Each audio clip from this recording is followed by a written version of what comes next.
वाला है हिंदू राष्ट्र। हिंदू राष्ट्र का संविधान तैयार हो गया है, तो क्या अब देश में नहीं चलेगा अंबेडकर का संविधान? बड़ा सवाल है। बसपा सुप्रीमो मायावती ने भी बुलाई है बड़ी बैठक। क्यों बुलाई है बड़ी बैठक? क्या है इन दोनों खबर के बीच में रिश्ता? आइए जानते हैं। नमस्कार, मेरा नाम है गौरव पाल और आपका स्वागत है हमारे इस नए वीडियो में।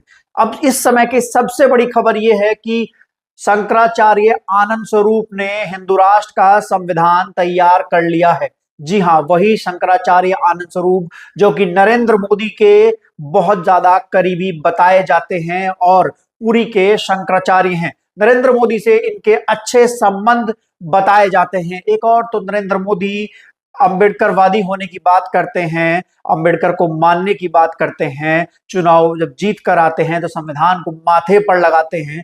तो वहीं दूसरी और उनके साथी, उनके खास हिंदू राष्ट्र का रोड मैप तैयार करते हैं, देश को हिंदू राष्ट्र बनाने की तैयारी करते हैं और हिंदू राष्ट्र का संविधान तैयार करते हैं।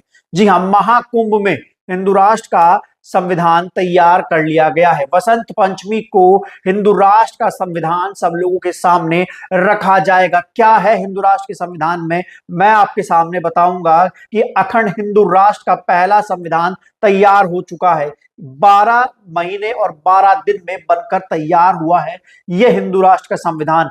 12 शंकराचार्य ने 12 विद्वानों को लगाया जिन्होंने हिंदू राष्ट्र का संविधान बनाया है। अब देश में क्या अंबेडकर का संविधान लागू नहीं होगा? क्या देश अब अंबेडकर के संविधान पर नहीं चलेगा? क्या फिर से देश में वही राज आ जाएगा, वही सामंतवादी राज आ जाएगा, वही मनुवादी राज आ जाएगा जब देश में हिंदू राष्ट्र का संविधान लागू हो जाएगा? अभी हिंदू राष्ट्र का संविधान तैयार कर लिया गया है। बसंत पंचमी के दिन सबके सामने ये हिंदू राष्ट्र का संविधान रखा जाएगा और इसमें कई सारी चीजें दी गई हैं। युद्ध पर नेतृत्व करेंगे राष्ट्रीय अध्यक्ष, मतलब जो देश का राष्ट्रीय अध्यक्ष होगा उसका चुनाव होगा। जैसे पहले राजा महाराजा के समय में राष्ट्रीय अध्यक्ष चुने जाते थे या फिर चुने नहीं जाते थे, उनके बेटे उनके बेटे उनके बेटे राष्ट्रीय अध्यक्ष बनते थे। देश में जो हिंदू न्याय व्यवस्था है उसको लागू किया जाएगा, मतलब एक तरीके से मनुस्मृति को लागू करने की बड़ी साजिश जो है वो महाकुंभ में की जा रही है और जिसका नेतृत्व आनंद स्वरूप शंकराचार्य कर रहे हैं, जो कि नरेंद्र मोदी के काफी करीबी और खास बताए जाते हैं, संघ के सगे ये बताए जाते हैं। देखिए, संघ और मोदी और भाजपा मिलकर कैसे देश में संविधान खत्म करने की परिभाषा लिखी जा रही है। क्रम प्रधान वर्ण व्यवस्था को दिया जाएगा विविध रूप, ये दिखाने के लिए बताया जा रहा है कि क्रम प्रधान वर्ण व्यवस्था को रूप दिया जाएगा। लेकिन सब लोग जानते हैं कि वर्ण व्यवस्था जन्म और जाति पर आधारित होती है। क्या देश में फिर से वही हाल होगा? क्या फिर से देश में वही वर्ण व्यवस्था लागू होगी? आरक्षण खत्म होगा, शूद्रों को का शोषण किया जाएगा, शोषितों, वंचितों, अकलियतों, पिछड़ों के साथ क्या होगा जब यह हिंदू राष्ट्र का संविधान लागू होगा? अभी तो ये हिंदू राष्ट्र का संविधान बना है और जब बन गया है तो किसकी मर्जी से बना है, किसकी शय पर बना है, किसके आदेश से बना है? जब देश में पहले से एक संविधान लागू है तो ऐसे में हिंदू राष्ट्र का संविधान बनाने की जरूरत क्यों पड़ी?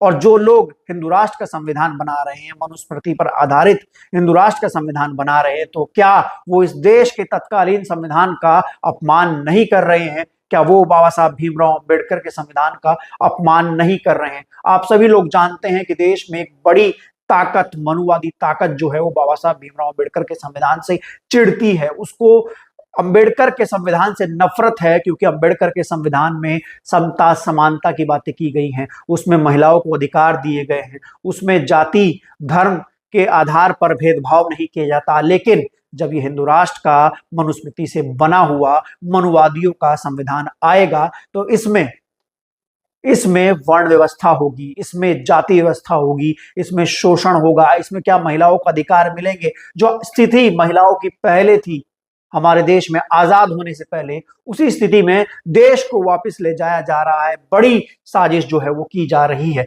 अगर ऐसा नहीं है तो देश के प्रधानमंत्री और देश की सरकार हिंदू राष्ट्र का संविधान बनाने वाले लोगों पर कार्रवाई क्यों नहीं कर रही है? तो वहीं दूसरी ओर बीएसपी सुप्रीमो मायावती ने भी अब बड़ी बैठक जो है वो दिल्ली में बसपा की बुला ली है। जी हाँ, कल 29 जनवरी 25 को एक बड़ी बैठक दिल्ली में ऑल इंडिया की बैठक बुलाई गई है। बीएसपी सुप्रीमो मायावती देश में शोषितों वंचितों के ऊपर जो अत्याचार हो रहा है उसको लेकर लगातार अपने संगठन अपने कैडर को दिशा निर्देश देती हैं। जैसे हाल ही में अभी बाबा साहब भीमराव अंबेडकर की प्रतिमा जो अमृतसर में थी उसके साथ कैसे घिनौना व्यवहार किया गया, उस पर हथौड़े चलाए गए, और उसके बाद लगातार जिस तरीके से गोरखपुर में 2 दलित बच्चों की हत्या हुई उसमें बसपा ने अपने प्रदेश अध्यक्ष को भेजकर उस मामले में हस्तक्षेप किया, और उस मामले में अब बताया जा रहा है कि जो प्रशासन है वो दबाव में है।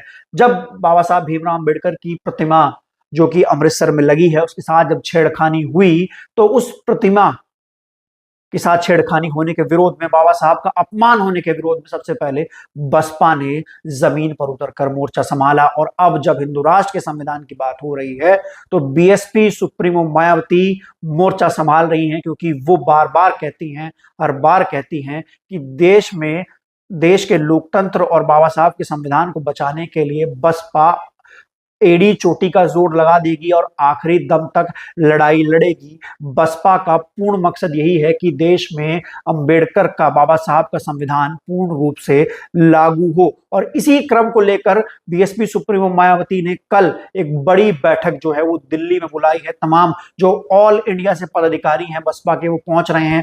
आगे की रूपरेखा जो है वो तैयार होने की, किस तरीके से इन मनुवादियों से, सामंतवादियों से, संविधान विरोधी लोगों से, अंबेडकर विरोधी लोगों से लड़ाई लड़नी है। और खासकर जो दिल्ली चुनाव है उसको लेकर भी एक बड़ी रणनीति के तहत बसपा जो है वो कुछ नया करने जा रही है। आप देख सकते हैं, क्योंकि ये जो पूरा मुद्दा हिंदू राष्ट्र संविधान और ये हिंदू संविधान का जो मुद्दा है ये पूरा का पूरा दिल्ली चुनाव तक पहुंच गया है। ऐसे में दिल्ली चुनाव को प्रभावित होने से बचाने के लिए बीएसपी सुप्रीमो मायावती ने एक बड़ी बैठक का ऐलान किया है। कल अपने पदाधिकारियों को बुलाया है, खासकर दिल्ली के पदाधिकारी को बुलाया है, और दिशा निर्देश दिए जाएंगे कैसे सांप्रदायिक ताकतों के खिलाफ जो है वो लड़ाई बसपा लड़ेगी दिल्ली में और अपने वोटर को भ्रमित होने से रोकेगी। ये एक चाल भी हो सकती है हिंदू राष्ट्र का संविधान का नाम लेकर वोटों को पोलराइज करने की, ताकि दिल्ली चुनाव में प्रभाव डाला जा सके। दिल्ली में मामला जो है इस समय टाइट हो चुका है, मामला फंस चुका है,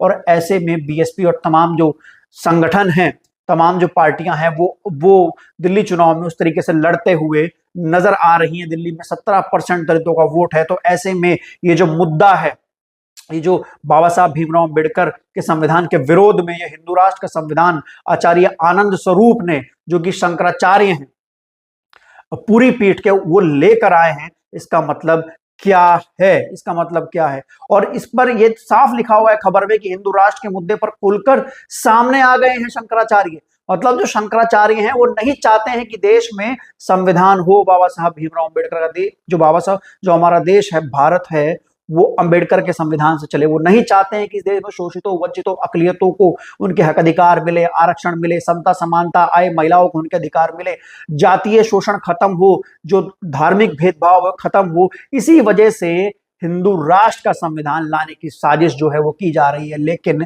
बसपा ने भी इसके खिलाफ लड़ने की कसर जो है वो बना ली है। बाबा साहब भीमराव अंबेडकर ने जब देश का संविधान लिखा तो उस समय उन्होंने स्थितियां देखी कि देश में स्थितियां क्या थी, उस समय किस प्रकार से शोषण था। उन्होंने कई किताबें उस पर लिखी, एहिलेशन ऑफ कास्ट लिखी और तमाम चीजें लिखी, देश का संविधान लिखा। तो उन्होंने बताया, उन्होंने महार सत्याग्रह किया, उन्होंने शोषितों वंचितों को आरक्षण दिया, उन्होंने इस देश के अल्पसंख्यकों को उनके अधिकार दिए, उनके रिलीजियस राइट दिए, फ्रीडम दी, इक्वालिटी दी, लिबर्टी दी। उस सब के खिलाफ इस देश में हिंदू राष्ट्र का संविधान बनाने की साजिश रखी जा रही है, और जिसको वसंत पंचमी के दिन यानी कि 3 फरवरी को पेश किया जाएगा महाकुंभ में। इस पूरी खबर को लेकर आपकी क्या राय है? क्या इस देश में हिंदू संविधान या फिर हिंदू राष्ट्र की कोई जगह है? क्या हमारे देश का जो संविधान है उससे किसी को समान अधिकार नहीं मिल रहे हैं? जो इस प्रकार के षड्यंत्र ये लोग रच रहे हैं, और ऐसे षड्यंत्र कौन रचवा रहा है, इसके पीछे कौन है, इसको लेकर आपकी क्या राय है? आप लोग कमेंट सेक्शन में दर्ज करा सकते हैं। तब तक के लिए चलते हैं, फिर मिलेंगे दूसरे वीडियो में। और आपको ये वीडियो अच्छा लगा हो तो वीडियो को लाइक कीजिएगा, चैनल को सब्सक्राइब कीजिएगा और ऐसे ही बने रहिएगा हमारे साथ। तब तक के लिए धन्यवाद, नमस्कार।